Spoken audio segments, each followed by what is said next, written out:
kita bersama-sama membaca daripada Injil Yohanes. Injil Yohanes pasal yang kelima. Kita mulai daripada baca ayat ke-35. Yohanes pasal kelima ayat ke-35. Setelah mendapatkan, kita membaca dengan bergiliran. Ia adalah pelita yang menyala dan yang bercahaya, dan kamu hanya mau menikmati seketika saja cahayanya itu. 36. Tetapi aku mempunyai suatu kesaksian yang lebih penting daripada kesaksian Yohanes, yaitu segala pekerjaan yang diserahkan Bapa kepadaku supaya aku melaksanakannya. Pekerjaan itu juga yang ku kerjakan sekarang, dan itulah yang memberi kesaksian tentang aku, bahwa Bapa yang mengutus aku.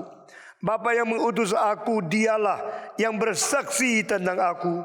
Kamu tidak pernah mendengar suaranya, rupanya pun tidak pernah kamu lihat semua, dan firman-Nya tidak menetap di dalam dirimu, sebab kamu tidak percaya kepada Dia yang diutusnya. Kamu menyelidiki kitab-kitab suci, sebab kamu menyangka bahwa oleh kitab suci kamu mempunyai hidup yang kekal. Tetapi walaupun kitab suci itu memberi kesaksian tentang aku, namun kamu tidak mau datang kepadaku untuk memperoleh hidup itu. Sampai di sini pembacaan. Saudara-saudara, kita sudah menyinggung satu hal, yaitu metodologi mengenal kebenaran. Yang berbeda di antara Kristen dan agama yang lain, di antara reform dan ajaran-ajaran yang menyimpang dari kekristenan di dalam bidat-bidat yang lain. The qualitative difference in methodology. Bagaimanakah kita boleh menerima semua orang mengaku saya ini kebenaran, saya ajarkan sesuatu, you harus terima. Saya tidak mau loh. Saya kasih tahu terus terang, waktu saya muda saya sulit menjadi orang Kristen. Saya tidak mau ikut-ikut. Saya paling benci orang yang apa-apa saja Kristen. Waktu itu saya ateis, saya komunis, saya dipengaruhi oleh pengajaran evolusionisme, materialisme, dialektika materialisme. Saat saya masih duduk di SMA, saya salah satu anak yang paling intelektual. Kemajuan pikiran itu masuk meracuni hidup saya. Saya salah satu yang paling maju di aliran modern. Kalau saya menghina, karena banyak orang goblok yang masuk gereja, banyak pendeta yang tidak tahu sains yang berdiri berkhotbah. Mereka tahu apa? Mereka khotbah apa? Mereka cuma membius, meracuni pemuda supaya mengikuti kebudayaan Barat yang menjajah dan menginvasi kebudayaan Timur. Wenhua Qinliu, Diguozuyi de Zhougou. Ini semua pendeta adalah antek imperialisme. Ini semua misioner adalah menyerbu kebudayaan Timur supaya dipengaruhi oleh Barat. Siapa saya? Bukankah Tiongkok ada Konghucu secara kuno? Bukan sekarang ada Mao Zedong secara modern? Buat apa saya menjadi orang Kristen? Waktu itu saya tidak suka sekali orang Kristen. Tapi lambat laun saya mempunyai keseimbangan keadilan. Jikalau orang menjadi Kristen secara sembarangan, harus saya melawan. Tapi saya pikir harus adil. Orang yang melawan kekristenan secara sembarangan, saya juga harus tolak. Baru adil kan? Engkau belum tahu apa-apa sudah Kristen. Hak apa? Bukti apa? Engkau menerima Kristen. Nah, saya kendat kembali. Engkau melawan Kristen, hak apa? Bukti apa melawan Kristen? Jadi yang membabi buta secara pengikut, itu saya tolak. Yang membabi buta secara menolak, juga saya lawan. Lalu saya kemana? Saya sendiri kemana? Saya banyak pertanyaan luar biasa rumit, luar biasa banyaknya. Lalu saya tanya pendeta. Pendeta tidak jawab. Pendeta bilang apa? Setan keluar. Setan ragu-ragu keluar. Setan kurang iman keluar. Setan keluar dari mana? Di mana setan? Saya juga tidak lihat. Yang pernah lihat setan coba angkat tangan. Saya tidak lihat setan. Engkau ada setan. Engkau ragu-ragu. Engkau tidak beriman. Setan keluar. Saya lihat tidak ada setan. Saya yang keluar. Karena saya yang tidak beriman. Kok bukan setan. Jadi waktu itu saya menghina pendeta, menghina orang Kristen. Akhirnya saya pikir juga sekaligus harus juga menghina orang yang melawan Kristen. Karena semua tidak pakai bukti. Seenaknya. Saya tidak mau jadi orang pemuda yang sembarangan kan. Saya harap you mulai dirangsang untuk memikirkan apa yang saya pikirkan. Karena tugas besok untuk menjelaskan kebenaran kepada orang lain itu ada pada engkau, ada pada saya. Dan waktu saya sudah mulai habis. Berapa tahun lagi saya dipanggil Tuhan yang meneruskan kamu. Kebenaran itu disahkan oleh siapa? Kebenaran itu dikasih tahu oleh siapa? Kebenaran itu bagaimana bisa saya buktikan itu kebenaran? Enak aja. Ada satu lagi agama mengaku dia mendapatkan wahyu, yaitu Zoroasterisme. Di negara apa? Persia. Satu-satunya agama di luar ketiga sistem ini, Persia, juga mengaku dia menerima wahyu. Menerima wahyu dari siapa? Dari satu dewa terang, namanya Ahura Mazda. Karena dewa terang Mazda, maka Jepang pakai untuk bikin mobil Mazda. Dewa yang jahat namanya Angra Mainhu. Angra Mainhu itu gelap, jadi tidak mau pakai nama dia. Mazda. Kalau di Indonesia Mazda begitu. Nah, Ahura Mazda memberikan penerangan kepada dewa terang, sehingga Zoroaster di dalam Jerman namanya Zarathustra mengatakan dia menerima wahyu daripada dewa terang. Jadi dia mengajar kebenaran. Sehingga di sini semua agama ada metodenya. The method of inspiration from something, revelation from some God, or the teaching from some experience, or the tradition from some ancient saints. Orang suci kuno, ada dewa yang memberitahu, atau ajaran daripada nabi yang kuno sekali, atau ada kesadaran diri, atau ada malaikat yang memberikan petunjuk. Lalu saya tanya, kenapa kita percaya Yesus? Saudara jangan sembarang menjadi orang Kristen. Silakan keluar. Yang mau cari jodoh di luar lebih banyak cewek. Yang mau cari kesempatan berdagang, nah tentu di dalam gereja. Tapi mau mencari kebenaran, biar engkau bertemu dengan pendeta yang betul-betul mengajar kebenaran kepadamu dan menjadi pemuda yang bertanggung jawab. Kenapa cari Kristen? Semua agama mengatakan yang diajarkan itu kebenaran. Tapi saya mau tanya, metodenya apa? Mari kita menjadi pemuda yang tidak mau berkompromi, tidak mau menjadi orang yang tidak bertanggung jawab. Please tell me what is the method. You have this kind of truth to teach me. Terus semua mengatakan, saya dapat pengalaman ini, saya dapat wahyu itu, saya mendapat inspirasi, saya dapat kesadaran ini. Oke. Dan tanya kepada Yesus. Yesus, pengajaranmu itu siapa? Dari mana? Nah, saudara, satu-satunya agama, satu-satunya orang yang mengajar seperti di dalam diri Kristus, itu tidak ada lain kecuali anak Allah yang tunggal. Firman menjadi daging. Oh, ini kan asumsi. Ini kan salah satu jalan keluar untuk membenarkan diri. Oke. Saudara-saudara, mari kita memikirkan secara logika, secara probability. Kalau engkau menyangkal ada kemungkinan ini, lalu engkau menerima yang lain, engkau tidak adil. Engkau harus menganggap ada kemungkinan kebenaran cari kita. Nanti di pasal 14 ayat 6. Yesus mengatakan, akulah jalan kebenaran hidup. Saudara-saudara, yaitu metode dan isi itu dikelopkan. Untuk mendapatkan isi kebenaran ini, metodenya harus dipertanggungjawabkan. Pokoknya sudah ada ajaran. Zhou Wenwang, Zhou Wuwang, Zhou Gong, Tang Yu, Yu Shun, Xia Yu. Ini semua orang yang agung di dulu itu menurunkan kebenaran kepada kita. Sehingga sekarang saya mengajar kepada kamu. Tapi orang itu dari mana? Tiongkok tidak pernah bertanggung jawab. Kebudayaan Tiongkok tidak pernah beritahu kepada kita ajaran orang kuno sekali yang baik itu diinspirasikan oleh siapa? Yesus Kristus? Bukan. Dari asal mula adalah firman. Firman berserta dengan Allah. Dan firman adalah Injil Yohanes pasal 1 ayat 1. Semua membaca 1, 2, 3. Pada mulanya adalah firman. Firman itu bersama-sama dengan Allah. Dan firman itu adalah Allah. Jadi Yesus Kristus adalah siapa? Firman. Dan firman bersama-sama dengan siapa? Allah. Dan firman itu adalah Allah. Kalau demikian, Yesus mengatakan sesuatu adalah klaimnya dia sendiri adalah firman yang berserta dengan Allah dan dia sama-sama dengan Allah. Dia adalah Allah. Ajaran Yesus Kristus adalah Allah. firman yang serta dengan Allah, bersama-sama ada dia sendiri Allah, dan dia menjadi manusia. Kalau gini beda sekali kan. Nah, kalau engkau tidak menemukan the uniqueness of Christianity, engkau tidak menemukan the absolute nature of Christianity, dan engkau tidak menemukan the qualitative difference between Christian faith and other religion. Kalau engkau tidak menemukan finality of Christ, engkau menjadi orang Kristen sembarangan. Sekarang banyak pimpinan sinode, banyak pemimpin denominasi sudah kompromi. Kalau begini saya kasih tahu, kekristenan yang betul-betul mau setia ke Alkitab sudah makin lama makin sedikit.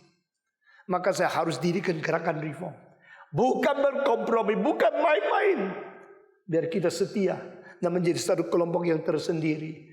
Dibenci, diiri, diserang, difitnah. Terserah, Tuhan akan memuji engkau anakku yang setia. Saudara-saudara, khotbah ini sangat penting. Karena ini mengenai kebenaran yang dituntut, metodenya dari mana. Maka sekarang saya kasih satu kesimpulan yang sudah disinggung minggu lalu. Kristen tidak percaya saksi tunggal. Mono witness is not the methodology of Christian faith. Sekali lagi ya. Metodologi saksi tunggal tidak diterima oleh Kristen. Engkau yang patuh, kenapa engkau berani mengatakan kalimat ini? Karena di perjanjian lama dikatakan, kalau ada satu tua-tua yang berdosa, engkau tidak boleh mengadu dia dengan mulut satu orang, lalu engkau menghakimi dia. Harus ada lebih dari 2 atau 3 saksi, baru boleh tentukan.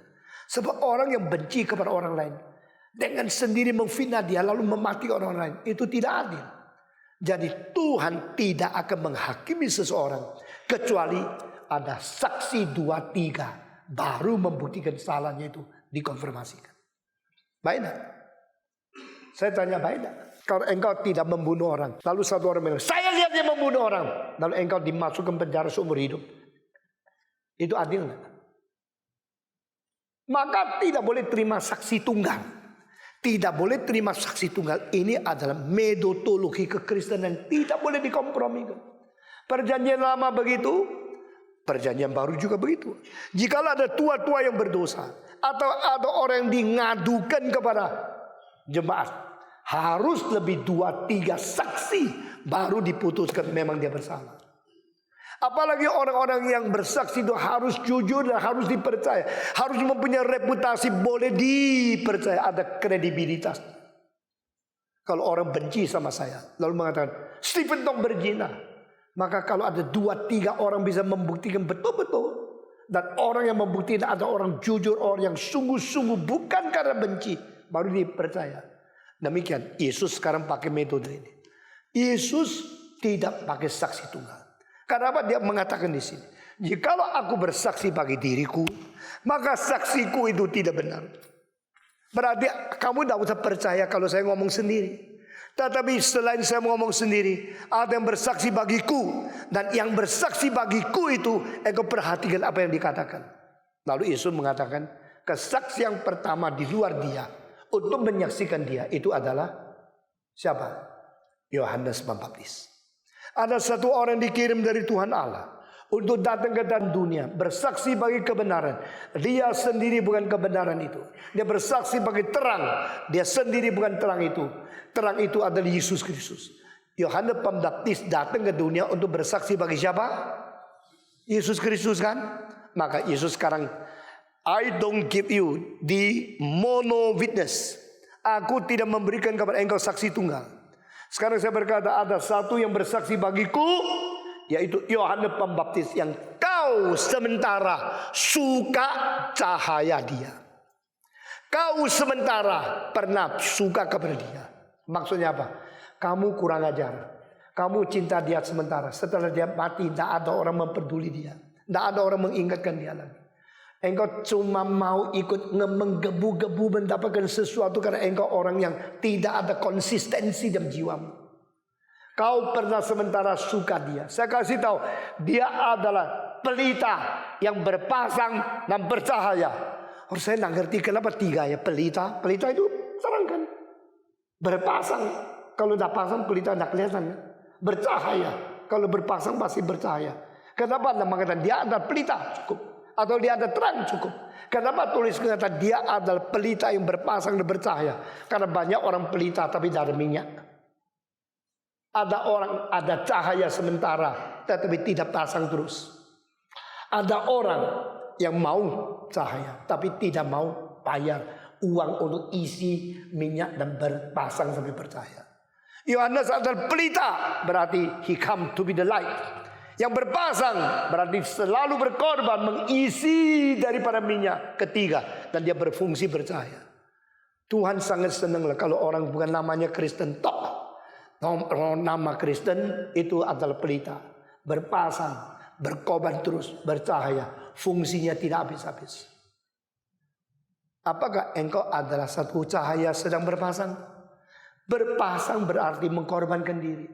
Pada waktu lilin masih nyala, detik apinya masih nyala, itu adalah detik dia harus merendahkan diri, membakar, mengkorbankan diri. Betul nggak? Tidak ada lilin nyala yang tetap tinggi terus sama-samanya. Setiap detik dia nyala, setiap detik dia turun, akhirnya dia hancur habis. Tapi cahaya terus diberikan selama dia masih hidup. Itu namanya saksi. Kalau aku bersaksi bagi diriku sendiri, itu kesaksian tidak benar. Jangan terima. Semua mau diterima. Yesus bilang jangan terima saya. Kalau saya sendiri bersaksi bagi diriku, saksiku itu tidak benar. Tetapi ada satu yang bersaksi bagiku, yaitu Yohanes Pembaptis. Sebelum Yesus datang, Yohanes Pembaptis berteriak, lihatlah domba Allah yang mengangkut dosa seluruh dunia. Dia adalah yang Mesias. Aku tidak layak, bahkan aku lutut untuk membuka tali sepatu pun aku tidak layak. Yohanes Pembaptis mengatakan, dia datang belakangan daripadaku, tapi dia sebenarnya sebelum aku sudah ada. Dia kekal. Yohanes bersaksi bagi Kristus. Yesus diam-diam, Yesus muncul, Yohanes memberikan saksi kepada dia. Ribuan orang mendapatkan baptisan oleh Yohanes Pembaptis. Dan mereka mendengar kesaksian. Karena Yohanes Baptis melayani Tuhan, bukan membawa manusia datang kepada dia, membawa manusia datang kepada Kristus. Itu hamba Tuhan yang baik. Kalau Stephen Tong berkhotbah membawa engkau menjadi penunjang saya, menjadi pengikut saya, menjadi orang yang menjunjung tinggi saya, lalu saya sombong, saya seperti setan sedang merebut kemuliaan Tuhan. Tapi kalau saya melayani justru mau membawa engkau kepada Kristus, engkau harus mengenal Kristus, bukan saya. I am nothing, Christ is everything. I will be the good servant of God. Semua orang melayani Tuhan harus membawa manusia kepada Tuhan, bukan membawa manusia kepada diri. Pada waktu Tuhan sudah diperkenalkan dengan begitu nonjol, Yohanes mengatakan dia harus terus maju, saya harus lenyap, harus mundur. Berarti he's lifting up Christ. Jadi Kristus bersaksi bagi sendiri itu tidak benar. Tetapi ada yang bersaksi bagi Kristus. Sehingga di sini bukan saksi tunggal. Di sini saksi multi. Akibatnya adalah waktu Yesus memakai 4 orang menulis Injil, dia mendapatkan saksi dari Matius, semua, Markus, Lukas, Yohanes. Banyak orang kira Alkitab ini buku kuno, tak usah dipercaya. Orang yang tidak percaya kitab suci, percaya ada Julius Caesar. Saya mau tanya, pengertian engkau tentang Julius Caesar dari mana? Itu sejarah. Jadi sejarah yang di universitas diajari itu sejarah. Sejarah tidak fungsi, bukan sejarah. Berapa tidak adil engkau? Saya kasih tahu terus terang. Tentang Julius Caesar pernah di dalam dunia. Semua hanya 7 keping. Itu kertas papirus yang sudah hampir hancur. Cuma 7 keping saja. Di dalam ada beberapa huruf. Julius Caesar mengatakan aku datang. Dan aku mengalahkan. Dan aku melihat. Dan aku mentaklukkan. Lalu ada keping-keping lain. Semua cuma 7 keping. Tidak ada satu orang sejarah yang mempunyai tunjangan sejarah dan tunjangan tulisan sebanyak 4 Injil untuk Yesus Kristus. Saya kira orang-orang liberal yang tidak percaya Injil menjadi profesor di sekolah teologi liberal. Mereka tidak pernah menemukan lebih banyak saksi tentang Kristus daripada Kristus. dibanding dari semua orang sejarawan yang lain. Satu kali satu sekolah reform di Skotlandia dikunjungi oleh seorang profesor yang besar sekali. Lalu diberikan satu lecture. Dan orang itu mengatakan di dalam pembukaan semester. Dia mengatakan, I'm a historian. And I believe in Bible. I should tell you the truth, you students of history. If we historians do not want to believe what we have, and you Christians, you have more evidence of everything written in the Bible to witness what Jesus Christ. If we, like you, and you liberal theologian do not believe it, there will be no any history can be taught in this world. Jikalau kita orang sejarawan tidak mau percaya apa saja, sebaliknya engkau orang Kristen mempunyai bukti jauh lebih banyak daripada apa yang kita miliki, tapi engkau menghasilkan teologi yang tidak percaya. Kalau kita sikap seperti kamu, seluruh dunia tidak ada buku sejarah. Saya waktu baca itu saya sangat kagum sekali. Ternyata banyak sejarah yang kita dengar, kita baca di dalam universitas. Itu dukungannya sedikit sekali. Maka hari ini saya mencelikkan matamu. Tanya sekali lagi. Tapi Yesus Kristus mengatakan, akulah kebenaran. Firman bersama-sama dengan Allah. Dan firman adalah Allah. Dan firman datang ke dalam dunia. Penuh dengan anugerah dan kebenaran.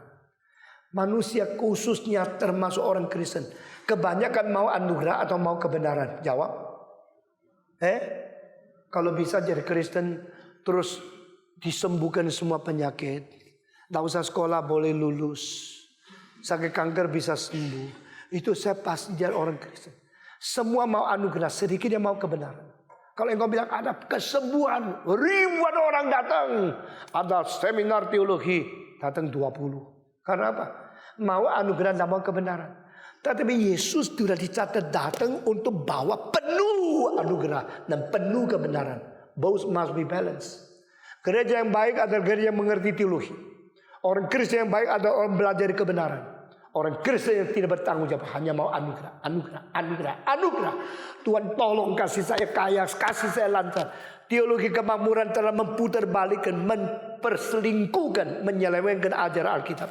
Membuat motivasi yang salah dari banyak orang egois datang ke gereja hanya mau memperalat Yesus untuk menjadi budaknya. Dengan cara apa? Dengan satu kalimat. Engkau maha kuasa kan? Oh Tuhan, engkau maha kuasa. Sekarang sembuhkan saya. Kenapa lu maha kuasa? Kalau maha kuasa, pamerkan maha kuasamu tuh. Jadi dengan istilah yang paling indah, Tuhan maha kuasa. Lalu memperbudak Tuhan menjadi babunya, comotnya. Itu kurang ajar. Saudara khotbah seperti saya ini memang tidak diterima banyak orang. Tapi saya kasih tahu, hampir tidak ada orang berkhotbah seperti ini di zaman ini lagi. You mesti pikir jelas. Why you become a Christian? Yesus, aku datang kepadamu, aku mengakui engkau kebenaran. Loh kok bisa? Mengapa Yesus diakui sebagai kebenaran? Karena yang bersaksi bukan dia sendiri. Yohanes bersaksi. Saya waktu menyelidiki Yohanes sejak umur 20 ya. Saya umur 25 bikin kebangunan 10 hari di Jakarta. 10 hari cuma satu tema. Yohanes Pembaptis. Saya sampai nangis. Ini orang terlalu agung. Seluruh kitab suci perjanjian lama beribu-ribu halaman. Dia mengerti dan simpulkan menjadi satu kalimat. Lihatlah anak domba Allah yang mengangkut dosa seluruh dunia. Pengertian seperti itu tidak pernah diringkaskan oleh siapapun sebelum Yohanes Pembaptis. Dan Yesus di sini menyindir. You pernah sementara suka terangnya. Tapi saya kasih tahu. Dia adalah menjadi saksiku. First witness. Kedua. Saya masih ada saksi lebih besar dari Yohanes Pembaptis. Di sini Yesus memakai istilah melampaui. More witness for me than what you heard from him. Dia memberi saksi bagiku. Tapi saya mempunyai kesaksian lebih besar. Apa itu? The work I have done before you. Semua pekerjaan yang pernah ku kerjakan nyatakan kepadamu. Kamu kira itu sederhana? Saudara-saudara, Kamu kira itu gampang. Kamu kira itu satu pameran. Saudara tahu tidak, apa yang kau lihat adalah hal yang belum pernah dilihat sebelum kamu. Saudara tahu tidak, apa yang sudah engkau bertemu adalah yang ingin ditemukan oleh orang-orang Yesaya, seperti Yeremia, seperti Daniel, seperti Yeskiel. Tapi mereka tidak ada kesempatan. You have the privilege so great, but you take it for granted. Yesus berkata, aku mempunyai kesaksian lebih besar daripada Yohanes. Ditanya, kesaksian yang lebih besar itu apa? Yaitu pekerjaan ku kerjakan. Dari ciptakan langit dan bumi, pernahkah ada orang tidak demi doa kepada Allah membangkitkan orang mati? Tidak pernah kan? Dari Adam dicipta sampai zaman Yesus, adakah orang bisa mengenyangkan 5.000 orang dengan kuasa diri sendiri, tidak doa? Tidak ada kan? Dari zaman Adam sampai Yesus Kristus, pernah ada orang mengatakan satu kalimat, lalu orang sakit 38 tahun itu bangkit, berdiri, ambil kasur jalan. Pernah? Tidak ada kan? Kenapa engkau tidak heran? Engkau sudah lihat dengan matamu sendiri pekerjaanku yang begitu besar. Engkau masih mencari-cari. Itu biasa yang kita tidak mau terima. Kenapa kamu menyembuhkan orang sakit hari Sabat? Cari-cari celah, cari-cari kesulitan untuk memaku Yesus. Orang Yahudi matanya sudah buta. Apa yang mereka lihat itu adalah berkat dan pekerjaan yang besar. Mereka anggap itu tidak apa-apa. Yang dipersoalkan, kenapa hari Sabtu, hari Sabat engkau menyembuhkan orang lain? Engkau harus dimatikan di atas kayu salib. Ini kekecewaan dari hati Tuhan. Tidak ada orang ngerti. Kadang-kadang kita kerja setengah mati. Orang bukan saja tidak terima kasih, orang maki-maki. Orang sudah mengambil keuntungan, lalu dikutuk, dikucilkan, difitnah, diumpat. Kadang-kadang hati nurani tidak tahu manusia itu masih hidup sebagai manusia dicipta Allah, atau hidup seperti hewan, seperti binatang yang tidak mengetahui malu. Saudara-saudara, kalau manusia mengerti kewajiban, sadar dia manusia, alangkah indahnya dia. Tapi kalau manusia tidak sadar dia adalah manusia, dia lebih kejam dari binatang. Kadang-kadang ia bilang, lu ya kayak binatang, lu kira lu menghina dia. Tidak. Pada waktu engkau maki orang, lu kayak binatang ya, you bukan memaki dia, you sedang menghina binatang seluruh dunia. Karena binatang tidak sejahat orang yang jahat. Kalau singa makan satu orang, dia berhenti karena kenyang. Tapi kalau orang sudah makan satu, dia mau makan 10. Dia sudah terima satu kali, setelah tidak legal, dia mau terima 10 kali lipat. Manusia terlalu jahat. Yesus bilang sama mereka, engkau tidak tahu ada saksi kedua. The first witness is John the Baptist. The second witness is the work I have done before you.